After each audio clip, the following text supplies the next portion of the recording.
Some reports say that France and the United Kingdom might even join in on this attack if it happens. Do you think that an attack will happen, and are you worried about our region actually spiraling into war? I believe that this is the role and responsibility of the free world.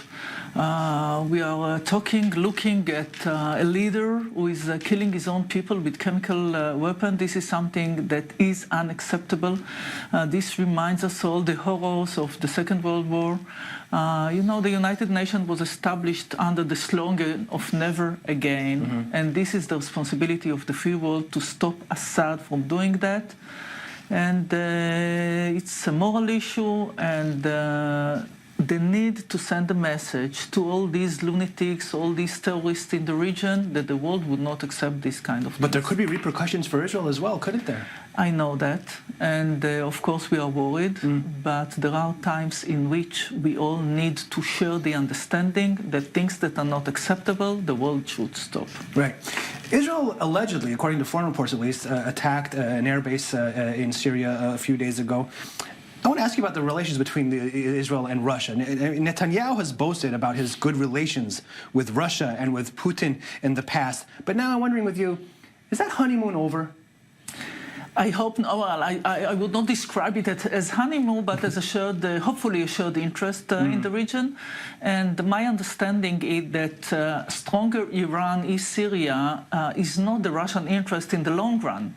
And Israel made it clear to Russia, to the United States, and to Iran that there are things that we cannot accept. For example, to have Iran putting steps and bases in Syria and transferring weapons to Hezbollah. This is something that against the Security Council resolutions, and therefore we need to act. We act.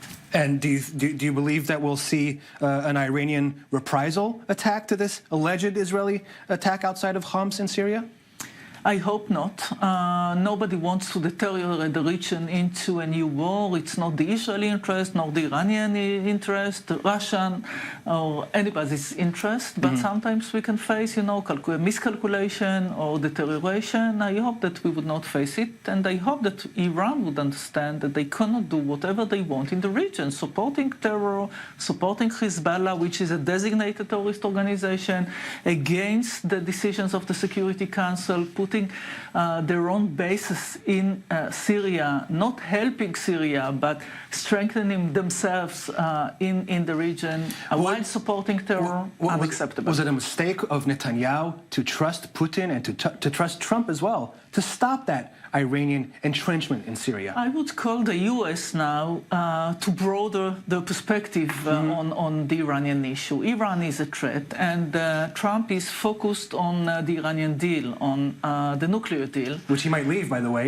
Yes, but this is not the only danger that Iran poses to all of us. Right. The nuclear program is horrific.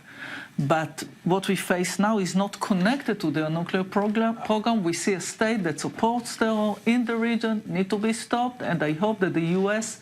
would give an answer to this here and now threat.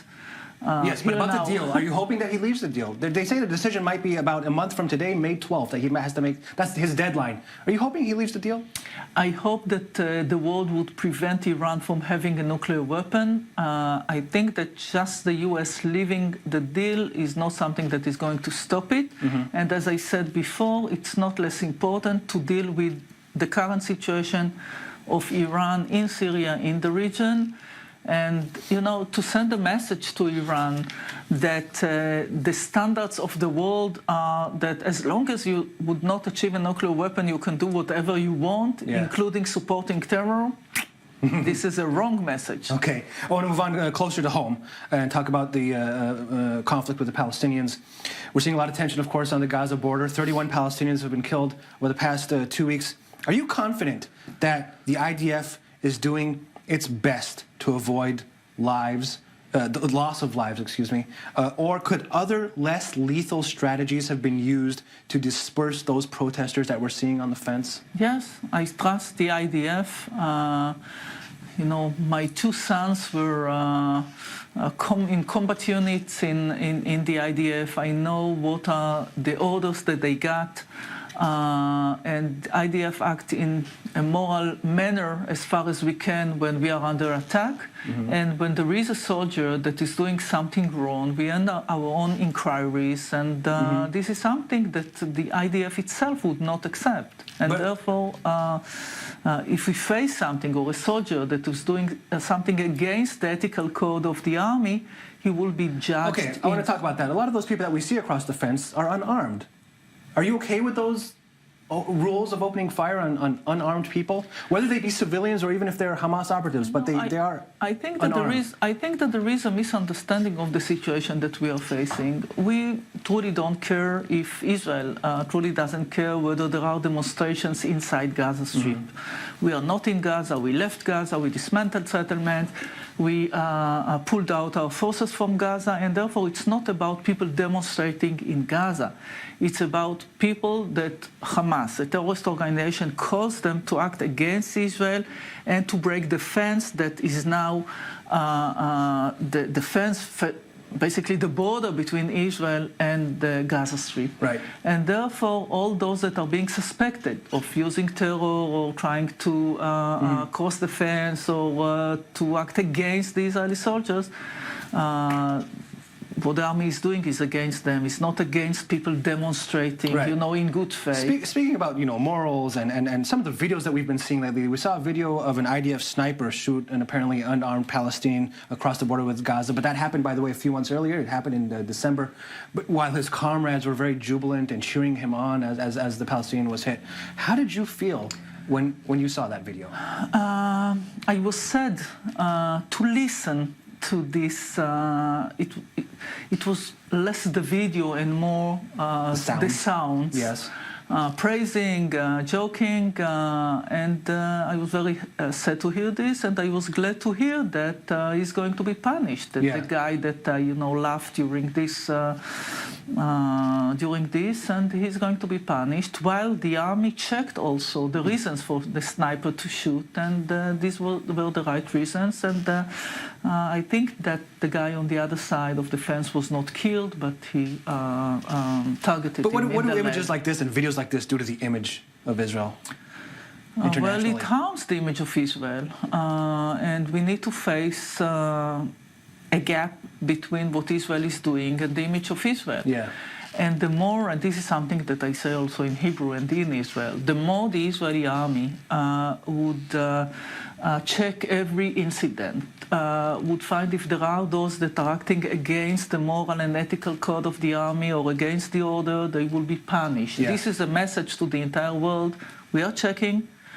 We put charges against those that are acting against the orders and against the ethical code, and therefore you should respect the fact that Israel left Gaza Strip, that Gaza Strip is being controlled by a terrorist organization that would never accept the right of Israel to exist. And frankly, I know that legally the description of Gaza is as an occupied place, but we are not there. We left. And unfortunately, Hamas took over. We have to go very soon for a break. You're a very strong opponent for the two-state solution. Do you believe that that window is still open? Hasn't it closed already? I hope so. I believe that this is a true Israeli interest. The way to keep the values of Israel as a Jewish democratic state, to keep a Jewish majority in the state of Israel, to have borders, legitimate borders, to the state of Israel. Therefore, I'm preaching for it. Now we are facing a situation in which apparently I'm not sure that we can reach an agreement. But if we cannot reach an agreement, we should take steps. We have to go for a break. I'll let you finish up. When we come back, more with Knesset member and former Foreign Minister of Israel, Tzipi Livni. Stick around.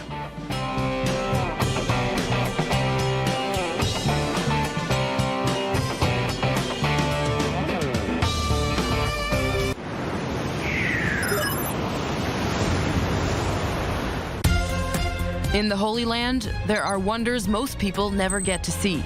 i24NEWS will take you inside the shadows and unravel the secrets of some of the world's most revered sites in a way you've never experienced. All access from every angle. Tune in to Sacred Sites 360, Sunday 9 p.m. Eastern, only on i24NEWS.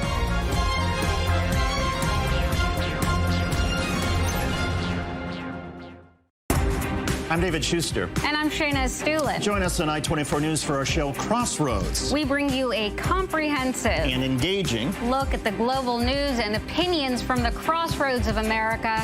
Weeknights beginning at 6 p.m. Eastern, only on i24 News.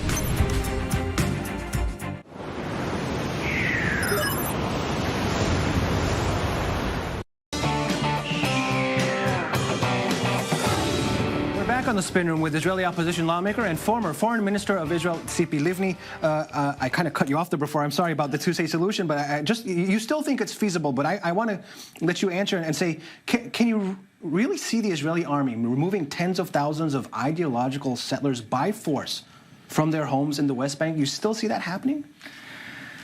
The situation is that I need to think about millions of Israelis that live in a state without legitimate borders, that are facing maybe in the future, without dividing the land that we call the land of Israel, that Palestinians call Palestine, between two different peoples. Yeah. So we are going to face a binational state.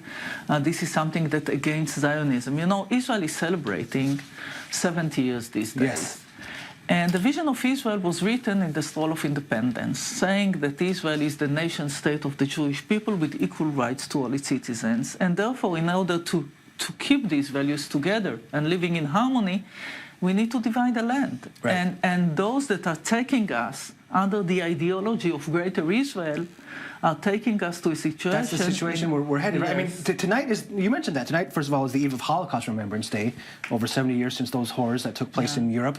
And as you mentioned, Israel will also be celebrating its 70-year birthday. Do you feel that the Jewish people today have a strong country that is headed in the right direction still? Two different answers. Israel is strong, and I'm proud to be an Israeli. Israel is strong, is a startup nation, and it's really a miracle in the Middle East. Yes. And I'm so proud of being an Israeli these days, but yet the current government is taking Israel in the wrong direction, and therefore I'm in the opposition in Israel, preaching and speaking up for what is the vision of the State of Israel that was written 70 years ago, and I still believe that this is the right vision for the State of Israel and the real nature of Zionism. And next week, Israel will also remember its fallen soldiers. Yeah. And in recent years, a group of Israeli and Palestinian parents has held a memorial ceremony, a joint memorial ceremony. But Defense Minister Avigdor Lieberman announced yesterday that he decided to deny the entry into Israel of 110 Palestinians who were planning to attend that ceremony, that joint ceremony. What's your response to that? You know, as a minister in the Israeli cabinet, I come to, usually, unfortunately, to the Shiva to give our condolences to the families of those who lost their loved ones. And if these Israelis decides to get comfort from a ceremony that others maybe are completely against it, I would respect them. Yes. No matter what is their choice and what is the way they choose. Do you think it's a wrong decision by the Defense Minister? Yes. Yes. I want to move on to Netanyahu himself, Prime Minister. This March, a month ago, you said this about him. I'm going to put it on the screen. Your term will end sometime. I do not know when, but it will be over. The only question is how much will you destroy the foundations upon which the state of Israel was established as a democratic state with a model society. You want it to be written in history books that you are the defender of Israel. You also say, but the rot of corruption, together with the Prime Minister attacking institutions and inventing enemies from within, is destroying Israel. You know, Netanyahu has not been indicted in any case of corruption cases yet, but whatever happened to innocent before being proven guilty? We know what are the facts. What are the facts? And the facts are, and he admits it, that he got all these presents from rich people. This is the way he lives. And my choice is not between what is criminal and not. There is ethical code. There is a way that any Israeli prime minister or minister should act accordingly. And more than that, as I said, it's not only is corruption. It is more about what he is doing to the Israeli police, to the Supreme Court, to law enforcement in Israel. And this is, if he truly believes that he is innocent, wait and see. But he's trying to destroy all these institutions that the state of Israel as a democracy is based upon. Yeah, that brings me to my next question, and it connects to the Supreme Court, but first about asylum seekers. The Prime Minister, after boasting about a deal that he clinched with the United Nations to deport a large part of these seekers to Western countries, decided to cancel it after he got this severe backlash from his base. He also blamed the New Israel Fund for pressuring Rwanda to refuse absorbing these asylum seekers. What's your take on that and his attack on the New Israel Fund, which is an organization that basically has, a budget of $50–60 million? I prefer leaders who take responsibility. He made the right decision while signing an agreement with the United Nations. Yes. The whole idea was to take out from Israel 60,000 people that are illegal in Israel and to keep some here and to give them the possibility to live here. It's not this huge number. And this is what the Prime Minister is doing for the last few years. He's attacking everybody that would not accept his views, that is acting on, as a civil organization, civil society, supporting Israel's democracy. But isn't he maybe just listening to the public? The public supports him. The public are happy about his decisions and that he wins election after election. Populism is not leadership. The role of leadership is to take your people to the places or in accordance to a vision that you believe in. What to do what the people, quoting Ben Gurion, not to do what the people want, but to do what the people need. So better leadership is basically what you're saying. And as a result of this fiasco with the asylum seekers, and you mentioned the Supreme Court, the Prime Minister is now pushing for this mechanism to bypass high court decisions, any high court decision, not necessarily about the asylum seekers, any high court decision. Is this a danger to Israeli democracy? Yes, of course. It's part of the trend of those that are trying to weaken the Israeli Supreme Court, especially the party that is called the Jewish Home. For them, the Supreme Court is a burden. The Supreme Court acts and give rules against illegal settlements. What they want is a state without equality. They are trying to put bills that would change the balance of Israel as a Jewish and democratic state to make it less democratic. And unfortunately, Netanyahu is acting in accordance to the needs of this minority in the government, but unfortunately, it takes us all to a situation in which the nature of Israel as a democracy is being eroded. Speaking about Jewish and democratic, how do you look at Israeli and Arab relations inside Israel? Do you think that Arabs feel completely equal? The flag, the national anthem, and many other symbols, they're just not really theirs. They can't connect to it. I believe that the more the Israeli Arabs would understand that being the nation state of the Jewish people, yes, this includes the symbols of Judaism, the anthem and the flag and everything, but simultaneously there are equal rights as individuals and citizens, so this is the answer to them as well.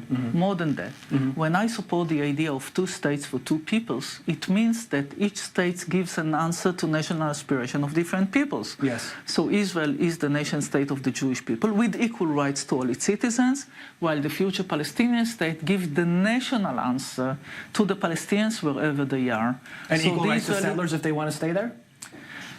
It's a question of security, basically, whether we can do it, what is going to be our responsibility to those that would choose to stay there.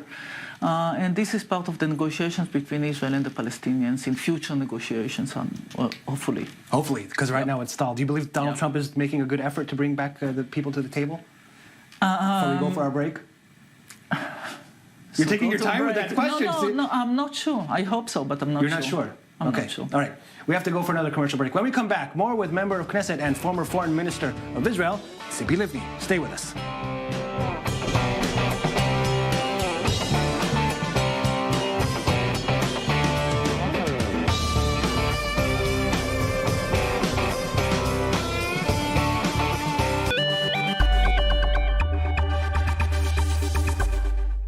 My coffee, honey?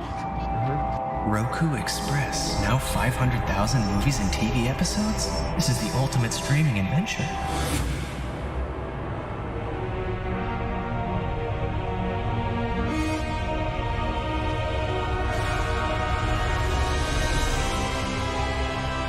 Jack. Oh, great choice. Hey, where's my coffee? Viva Technology, the world's rendezvous for startups and leaders, is the unmissable event to accelerate your future. Over 80,000 attendees, including 8,000 startups, will come together at VivaTech to shape their digital transformation.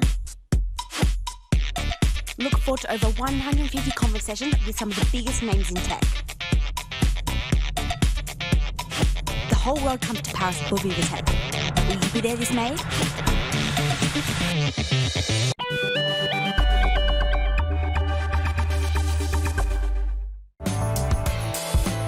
Get i24 News anywhere, anytime.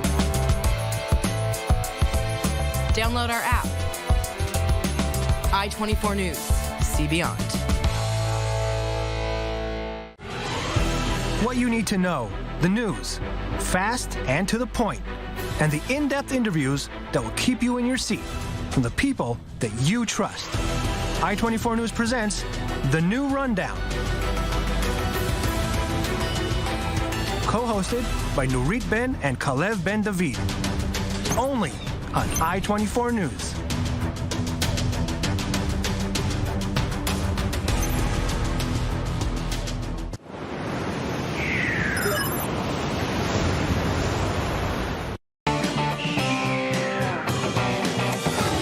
We're back on the spin room with Israeli opposition lawmaker and former foreign minister of Israel, Tzipi Livni. Tzipi, before we went to the break, you said that Donald Trump, you would hope that he would be able to bring the...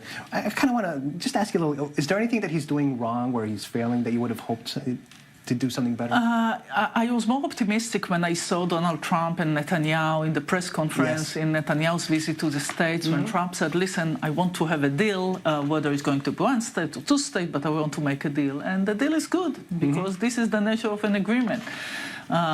So I said, okay, fine, I'm really optimistic. If he wants to do it and nobody wants to say no to Trump, fine. But time passed since that press conference. You're disappointed? It's too early to know, and it's over a year already. Yes, but I hope that if they put something on the table, it would be balanced enough for both sides to live with it. But go ahead. If their glass ceiling to any paper would be the current Israeli government and the platform of the Jewish home in the government, the meaning is that we are not going to see any. It would not happen. Okay, speaking of glass ceilings, as you mentioned, I want to talk about being, a female leader in a man's world. Talking about glass ceiling, yes. Yes, that's what I said. That was my segue. Two former prime ministers, Ehud Olmert and Ehud Barak, they both recently published their books and both tried to take credit over Israel's bombing of Syria's nuclear reactor back in 2007. What I found amazing is that you said that this squabble between these two guys was because they were men. And not only because I want to ask you, this is part of it. It's part of it. Well, come on, women don't have ego battles? Yes, we have, but we are trying to focus on the mission, to make the right decisions, and not to be focused on, it's not about us, it's about the state, it's about decision-making. It's more serious than that. So men's egos take over? And frankly, I was more than willing to share this credit with both of them. You were there, but you were there. I was there as well. Olmert was the prime minister, Barak was the defense minister. At the beginning, by the way, when we discovered what's going on, and Barak said, let's wait and have all this discussion, he was right. In the end, when everything was prepared, and he said, let's wait for another time, he was wrong. He was wrong. Well, maybe you were so critical of them, and Ehud Olmert specifically, because of what he wrote in his book about you, which we're going to show. Tzipi Livni was an active and very ambitious foreign minister. She certainly dreamed of replacing me, but there was a considerable gap between her abilities and her ambition, and at no point was she a threat. Livni lacks the ability to make decisions and leadership skills. I got to ask you, you're a former minister. How patronizing. You're a former minister, served in the security cabinet, ran successful political campaigns, and here comes someone who says that you don't have what it takes. I don't respect him enough, so I would care. That's what you're going to leave it at that? Yeah. Okay. I want to move on to labor politics. The Zionist Union. Labor politics? Please don't ask me about labor politics. I'm not a member of labor politics. But the Zionist Union includes Hatznua and Labor together. You are working with labor. Partners. It's a faction comprised of your party. And the labor is currently led by Avi Gabay. And Gabay, who was the new wonder kid on the block, his standings in the polls are at an all-time low. What is he doing wrong? You know, when we decided to go in the last elections with Labour Party, the whole idea was to create something that would give hope. And 1 + 1, I mean, at our party, my party, with Labour Party, the outcome was 3. It was 24 seats in the parliament. Yes. We created hope. And now It's like 11, 12. It's half. It's 1 + 1, it's 1, Yes. 1.5. And we need to think outside of the box, what needs to be done. And during my political life, the decision that I took was based on the idea, how can we change the trends and the direction that the Israeli government is taking us, and what is the best way to do so. And also this question is I'm not going to be focused on my ego, but what is the best way to do it. So and meanwhile, for now, you're staying with the Zionist Union, in the Zionist Union. No, we all need to decide what is the best way before elections. Oh, so that could be a while away. Yes. Well, frankly, maybe it should be before the elections if the polls keep seeing these bad numbers. The question is, how can we make or recreate hope? How can we get the support of what I call our bloc, our camp? Right. And I believe that the right thing to do is to put on the table maybe 2 or 3 points, saying that what we believe in Israel is a Jewish and democratic state, not to harm Israel democracy, security and political process with the Palestinians, or steps toward 2 states for 2 peoples. And those who support that, leaders from every fraction or every party should support this, and all together we should make the same decisions. And before we go, I need partners. You need partners for that. Yeah. Avigai is a partner currently, but that's what you have right now. One of them, but it's not enough. It's not enough. It's not enough. Okay. He announced yesterday, Gabi, that he's going to cut ties with Jeremy Corbyn and his office over handling of anti-Semitism in the Labour Party in Britain. But he's going to preserve the link with the party as a whole. It seems like nothing more, the step that Gabi did, nothing more than a symbolic move. Is that really a strong enough message to Jeremy Corbyn in the minute that we have left? I think that there is no place for any leader who supports anti-Semitism, and what Labour is doing, the connection between Labour Party here in Israel and in Britain is between these 2 parties. It's not. Okay, so my your personal party opinion, is not connected I want to ask you this your personal opinion. Would you be worried if Jeremy Corbyn became Prime Minister?